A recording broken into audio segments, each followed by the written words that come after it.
host, Tracy Lewin. And Merv Smith. How are you doing, Trace? Fantastic, thank you. And what a lovely subject we're talking about today. How are you, by the way? I'm excellent, as always. Awesome. And you know what, Merv, as I've said before in other shows, what I love is your lesson. So today's lesson, we're going to talk about negative thoughts. So over to you. Thanks, Tracy. Yeah, you know, we used to do a little teaching like every week, but I'm thinking, you know, we really want to focus in on Bitcoin, but sometimes we need to have some sort of focus on the reality of life. So what we may do, listeners, is just do this once a month, either at the last week or the beginning of the month. But if you have subjects that you'd like us to discuss, then give us a shout. But today, on the negative thought, is something happened recently. I think, you know, for me, time is almost like non-existent. So I think it was either Friday or Saturday. Something happened in my own life. And, you know, our natural instinct is to go to the negative. In that, oh my God, now what's going to happen? You know, how can I solve this problem? Am I going to be okay in the future? And so your thoughts just continually churn in your mind. Tracy, I know that you probably had this from time to time as well. You know, where we have to deal with the negative thoughts that bombard our minds. And I know that we've chatted about this before, but because it happened so recently, I thought I'd like to just chat a little bit about how do you deal with it, or how could you deal with those negative thoughts? Because you know what happens, you wake up in the morning, you stub your toe for the rest of the day, you know, it's a bad day. So you should rather just jump back into bed, you know. And so if we could stop those thoughts almost immediately, which never happens, but if you could, you know, check those thoughts, become aware of those thoughts right when they start, they're easier to deal with. And what I'm finding, the more I practice this, the time frame from, as you can see in this little slide that Tracy's put here, you've got the little smiley face, then the glum face, and then angry. So that's kind of the process, actually, of what happens with negative thoughts.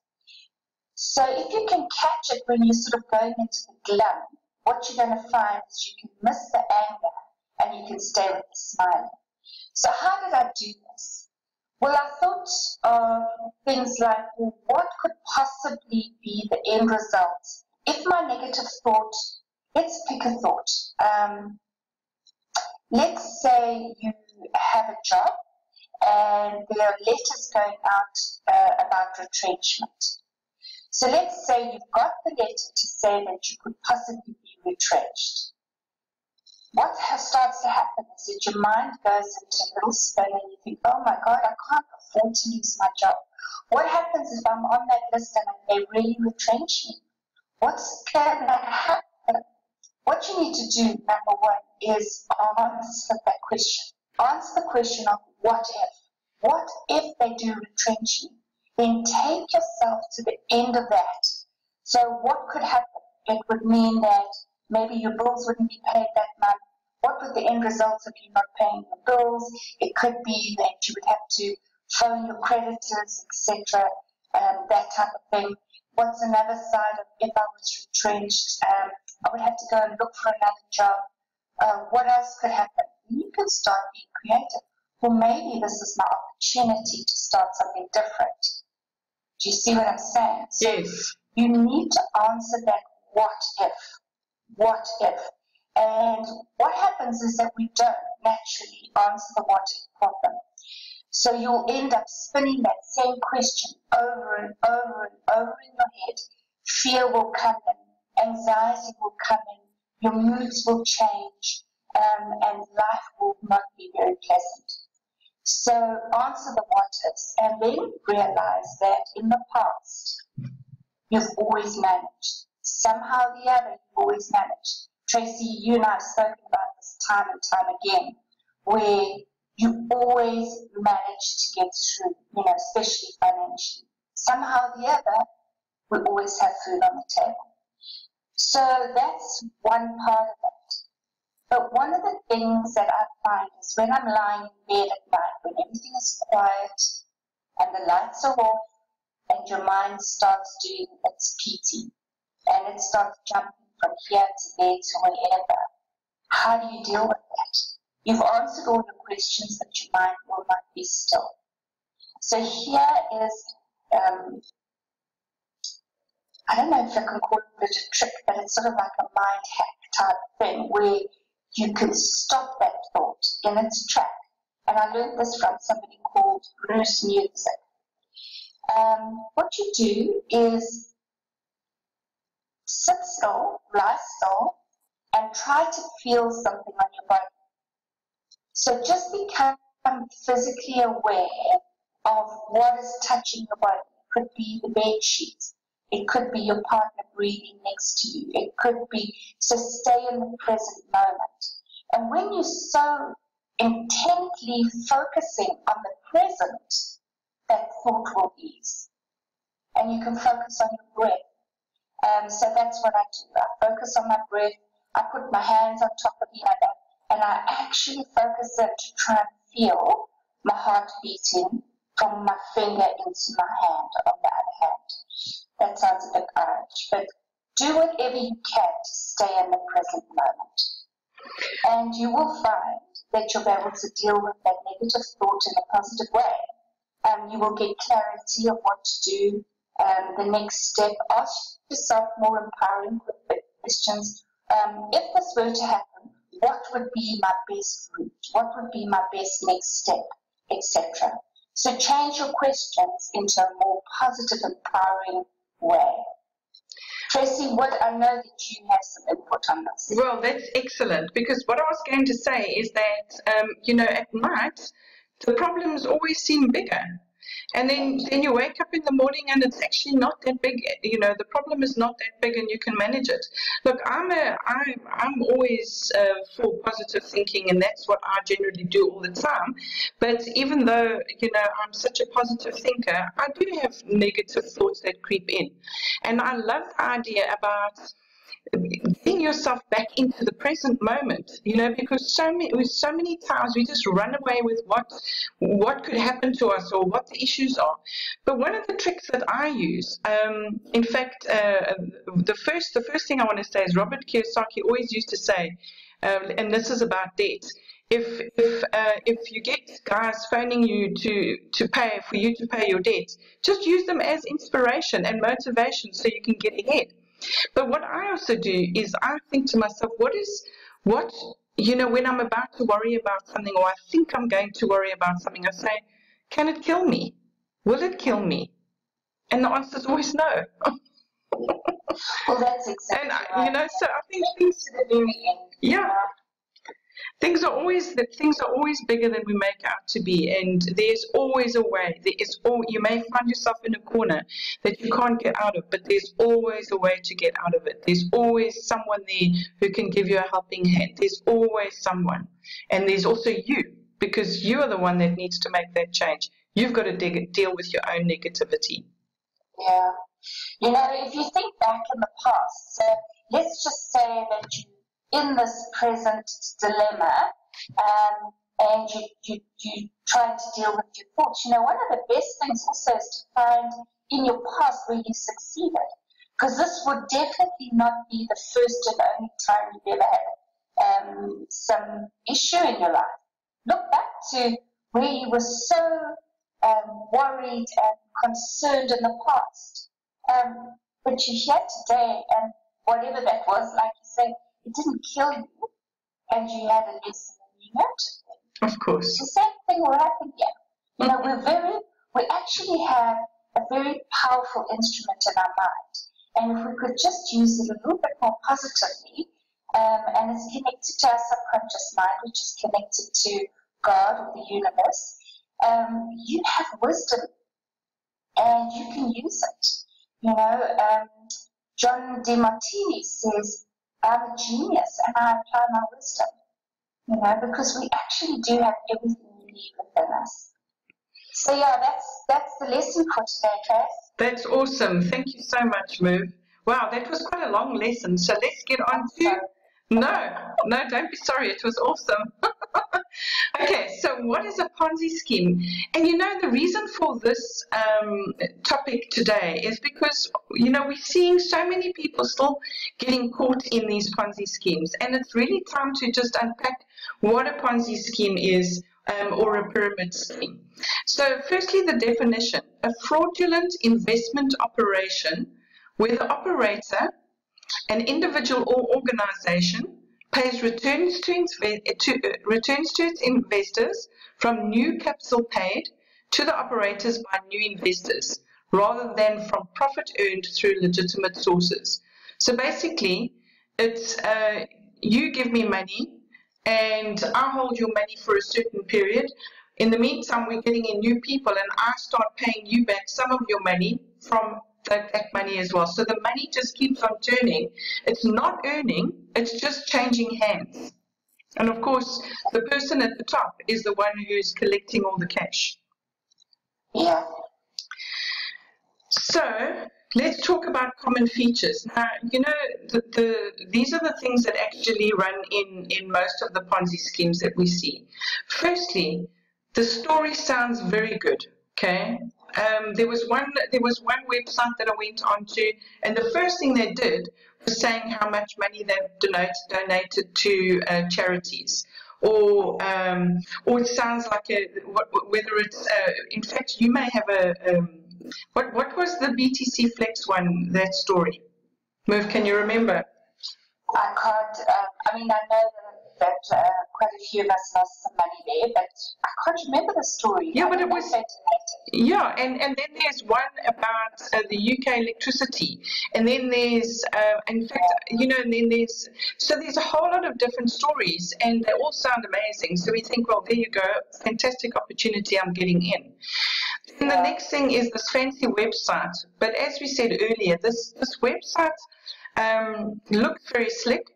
But if you take the time to go through it and to start checking things like, you know, contact details, where was the company registered? Is there a registration number? How long has it been going? There are so many things that you can do to check to see whether this company is legit. But the fact of the matter is they hook us in because we think, oh my goodness, these people are slick. Yes, and Tracy, one of the ones recently which I think is now defunct is Fiat Capital or something. Mm-hmm. These people even had on their website that they would guarantee that you get your money back. Mm. And the point of the fact is, where is that guarantee? Yeah. Now, show us where it's lodged with some official, you know, organizational body. There's no such a thing. And you know, when it comes to physical addresses, you can hire the use of a physical address. Mm. Doesn't mean that those people are physically in that address. And people need to do their due diligence, not on the website, but off the website. Like you're saying, check the registration, for instance. The other thing is, people think that when a website has a .com, that it's this international website and it's got to be that being overseas necessarily makes it good. Well, you know, anybody can have one of those websites. You don't have to have whatever your country is. So those are the kind of things, you know, not to be fooled by. The other thing is these high market returns, you know, offering 30%, 50%. I saw one just the other day that was 150%, 3% per day. You know, these are the kind of numbers that if you really, really look at it, how can it be? How can it be? You know, how sustainable is it? It's not sustainable. And you know, in that definition, you said they're churning money. So the only way that they can pay you the 3% is by finding new people to come in. So generally what they do is, so people are out there recruiting like crazy because there's also a bit of an affiliate percentage that you can get. Plus, it is in our nature to say to someone, listen, you better do this because my money has grown by X amount, you know. how you can earn 30% per month or whatever. And that's how they hook their friends in. And generally, all of these guys actually pay out. But we'll get to that. Then the other thing is it's generally a fixed amount that they pay every month or every day, and it doesn't vary.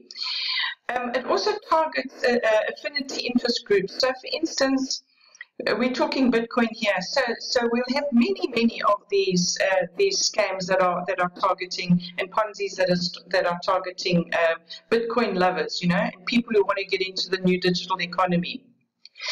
But because of that, there's also it's not really sophisticated investors that are putting their money into these Ponzi's, because they don't dig deep, they don't find out, they don't do their due diligence, they don't ask questions, they just go with the flow and hope for the best. But you know what? They generally have a bit of a knot in their stomach, wondering, are they doing the right thing? Yeah, will I really get my money back? Yeah, will I really get? But because they are offering this high return, there's a bit of greed involved here. So this kind of brings those emotions, to the fore. There's also in a Ponzi, there's no products, and of course there's no investment. It's just, as I said, moving that money around. And satisfying some of your investors in order to get new ones in. And they also use a lot of very impressive words. A lot of the stuff is vague. The one thing is early investors earn more. Come in quick. If you come in quick, if you're one of the first people in, don't worry, you'll be paid. But then, are you also a scammer when you start telling your friends, quickly come in? Because, so it's also what you are doing. And then making you do it. You're a puppet that is being controlled by somebody who is an unscrupulous person. So high-yield investment programs, HYPEs, it sounds very, very fancy that, And then also reinvest what you earn. That always encourage you to do that. And also earning offshore. Everybody seems to think, oh no, I've got to earn offshore. Whether it's to avoid the tax man or whatever it is. But you just think, no, I'm an offshore investor. So it sounds like it's really good, it gives you a little bit of a boost to your ego. But in actual fact, all you're doing is you're giving your money to somebody who you don't know, and somebody who's going to take your money and run.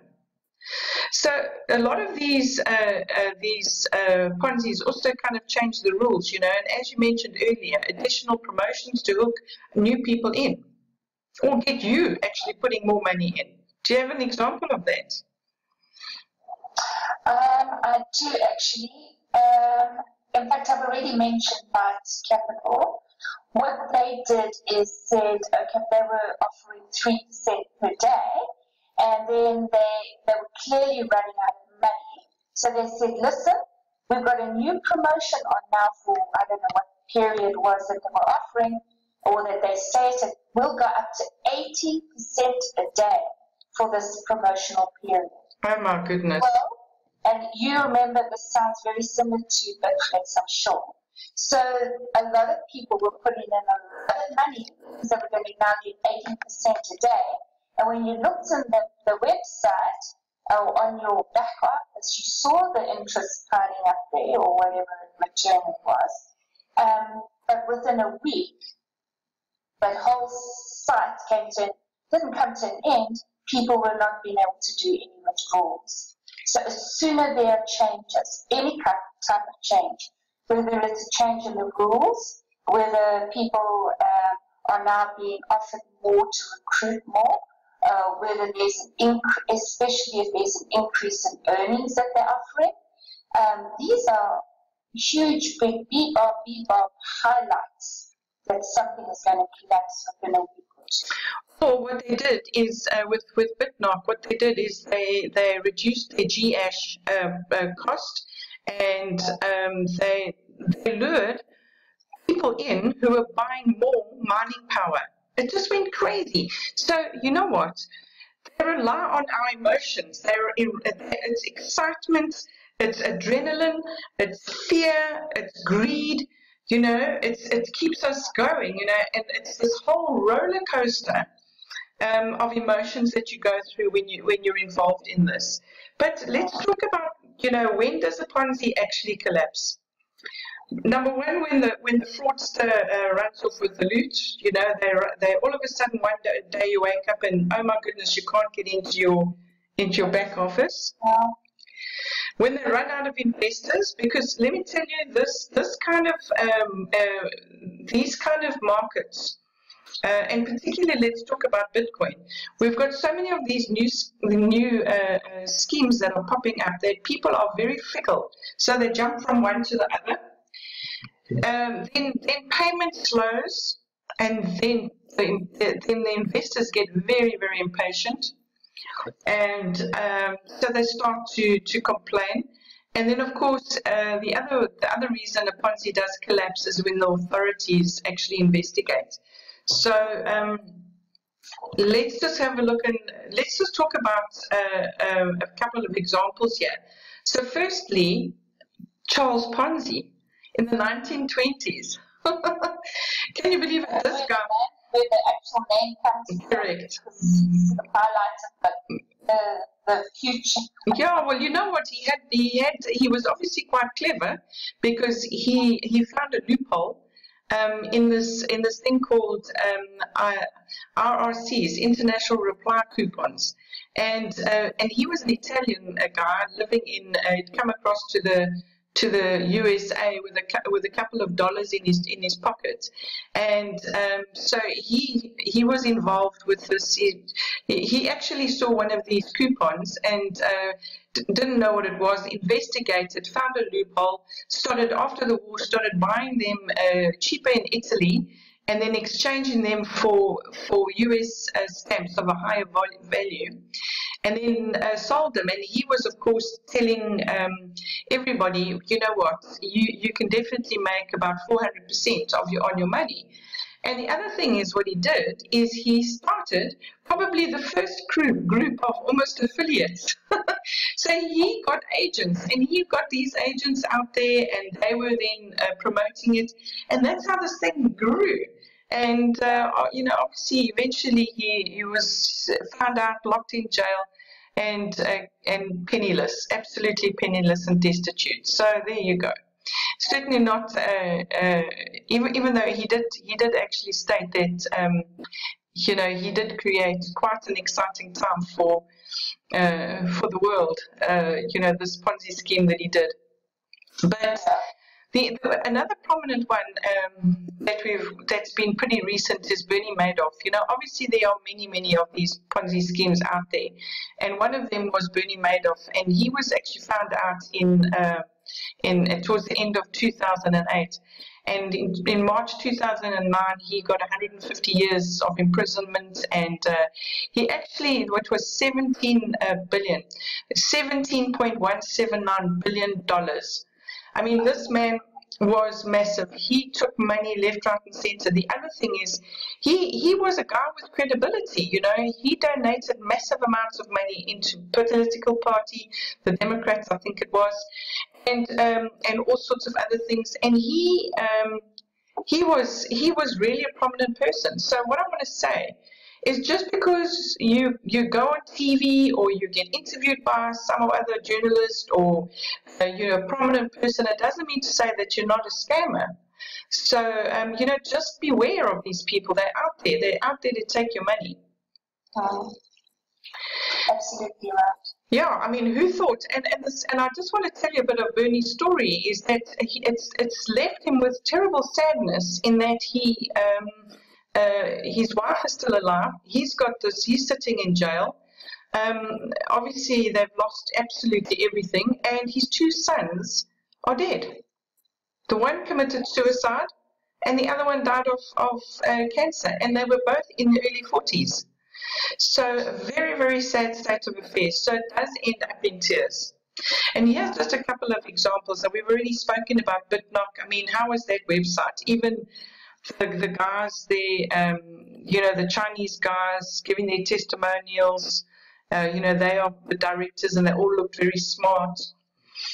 And then, of course, there was BTC Flex. With BT Flex, C Flex, there was, you know, when you and I were involved, this was right in the beginning. Was this our first one where we got burnt? Yeah. This was where we learned about Bitcoin. Yeah, it is where we learned about Bitcoins. So that actually was fun. Luckily, we didn't lose, but there were many people who did. And then, in fact, there were people that even on that morning, you know, when someone actually called to say they're going to put in a large sum, I said, do not do it. And they went ahead and did it. And later on that day, it was dead. A very, very sad state of affairs, but that's when greed comes in. Then Hash Ocean, everybody was saying Hash Ocean is wonderful, it pays out, been paying out forever, blah, blah, blah.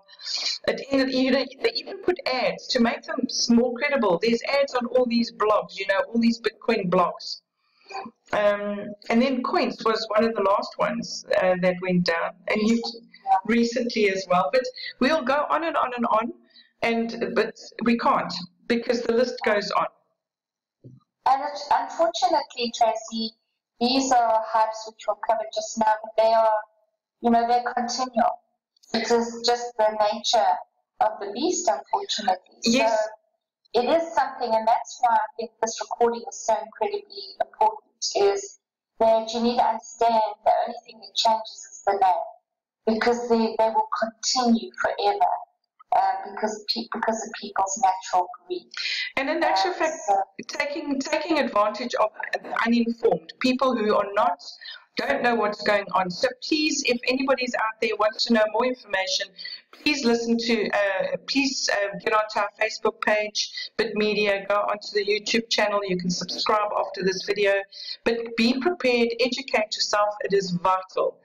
Learn about these things and add a little bit of common sense, you know. So, and I just want to say that people must realize that it's not Bitcoin that is the problem here. It's the people that are setting up businesses using Bitcoin. Bitcoin cannot be a scam, a Ponzi, a hype, a pyramid, nothing like that. It's a computer program and it's digital currency. That is what it is. You know, Tracy, what I just came to mind was one of the people in a WhatsApp group that I'm in wanted to put in $3,000 into bad capital. And I got hold of him privately and said, please don't do that. And I gave him the list of reasons and facts of why he was going to lose his money pretty shortly. He said, thank you so much for the information, and promptly put in $3,000. Within 4 days, that had collapsed and no more payments were coming out. So guys, you know, we give information. You can go onto the Bitmedia site and you will get true information. Just watch the greed and the emotion that comes up within us, wanting to make ends meet, etc. But just be careful. Because even once this man had been given true facts, he still went in and he is now down $3,000 American dollars, which is a lot of money. Absolutely. So now latest investigations, which actually prompted this, firstly, you know, this is what, this was a quote taken from an investigation that happened just a while ago, a couple of years ago, called it was called Zeke, and this is what the authority said. The co-conspirators used this money in Ponzi-style fashion to pay other victim investors in the scheme and to personally enrich themselves. And this is what they actually have to prove. And that the true revenue of the scheme came from victim investors. I quite like this idea of victim investors, because it's actually who you are, you know. If you do if you invest in these dodgy businesses. Now, one of them is turns out that OneCoin is being investigated left, right, and center. And the one thing that I was, you know, when I looked into OneCoin last year, the one thing that was an immediate alarm bell is that it was banned from the USA. And yet it was booming in Europe, believe it or not. And then it ended in Africa. So it is all over the show. But now there's been lots of warnings issued by other governments. Investigation now by the UK police is in progress. They're asking for people to come forward. There's been a whole lot of articles about this business. And in actual fact, how they operate is they operate under the guise of teaching people how to trade. And they have this trading platform, and you can actually trade your OneCoins, but you cannot trade OneCoin on the open markets. And there's a website, go and have a look at it. It's called coinmarketcap.com. And so with OneCoin, for instance, they are just really trading amongst themselves. So then, what's really the purpose here? And that sort of comes in, if there's no more investors, you can't get any money from coins that you would have bought. Or the tokens, yeah. That's the description. That's exactly, and also the tokens. If you're getting tokens, because these are actual like tokens. It's nothing else. It's not a cryptocurrency. Yet people get fooled thinking it is a cryptocurrency. They're getting into the digital economy, and they're not. So it's a bit of so just watch out for that if you happen to be in OneCoin. Take care. But we just want to say that, when highlighting issues like this, there's a backlash. And, we personally have received backlash from some affiliates and investors in another business. And the reason is that it's not anything on our part to be vindictive against any person or any business, but it is rather to be warning people out there that they need to be careful of their money, because who wants to be scammed, and who wants to be a scammer scamming somebody else out of money? And this is what you don't want to do. So, the backlash is definitely from the people who've invested a lot, trying to recruit. And remember, some of them who have invested heavily might not necessarily have got their money back yet. Correct. So that's why they have to keep on recruiting, because basically they're trying to make sure that they don't personally lose out. So then they recruit another soul. Yeah, there's so many at so many levels where you could definitely be hurt here. Could you imagine recruiting? I remember with BTC Flex, is because I was managing to get my money out, because you put in and then I watched it every day, all day long actually, to watch how my money grew. Every hour I was getting money into my back office. It was so exciting. Then I drew money out, and you know what? This whole system works, right? So I started telling some friends and was saying, listen, you can't go wrong. Can you imagine in 22 days, you will have doubled your money, and you can take then your capital out. I had the whole plan, the whole spreadsheet. And shortly after that, it closed. And I had recruited these people. I personally went and got their money back. I paid them back their money. But never again am I going to get into that. But some of these people are so desperate, they will recruit. Doesn't matter whether they have fear in their heart that it's going to collapse. They just want their money back.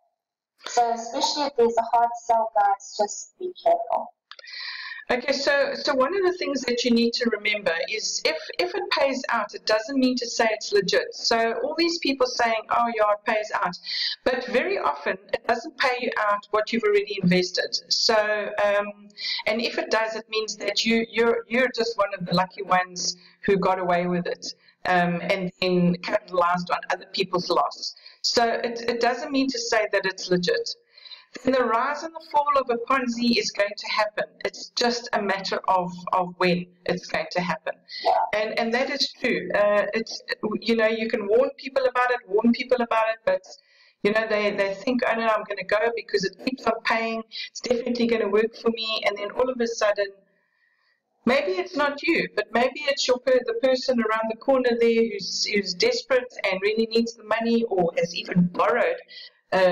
Which is really something you should not, it's not good practice to borrow money to put it into anything. You should be putting in particularly businesses like this. If you did, whatever money you put in, there's a good possibility to lose. But it's just, you just really have to take heed of this, And if it's too good to be true, it probably is. And you need to go with your gut, because your gut tells you so much, which leads us on to this quote from Albert Einstein. The intuitive mind is a sacred gift, and the rational mind is a faithful servant. We have created a society that honors the servant and has forgotten the gift. Albert Einstein. Yeah. And you know what, it is so true, Tracy, and I mentioned it when we were talking about negative thoughts, etc. You know, we have our subconscious mind. That's the intuitive side of our mind, and it is a gift. And we need to listen to it more. Absolutely. And you know, at the end of the day, our gut is something that's telling us and warning us. Yet sometimes, and very often, we don't listen, and we don't listen to those ringing bells in our head. Yes. I mean, you know, we all have had we've all gone through that. We've all not listened. We all think we know better, or we all want to take a chance. You know, at the end of the day, or we also think, oh no, it's never going to happen to me, and then it does. Famous last words. Yeah. So on those famous last words, I hope we've helped some people. If you've got any questions at all, or you want just to chat to us or whatever, just please add your comment in the details below, in the comment space below, and yeah, we need to connect. You know, we need to share this information with as many people as we possibly can. Yeah, absolutely. You know, Tracy, we might not have all the answers, but you know what? We're connected and we can get the answers. So, guys, feel free to draw on our resources if that's what you need. Yes, absolutely. So, until next week, it's a cheerio from me. And from me. Have a great week, guys. Bye. Bye.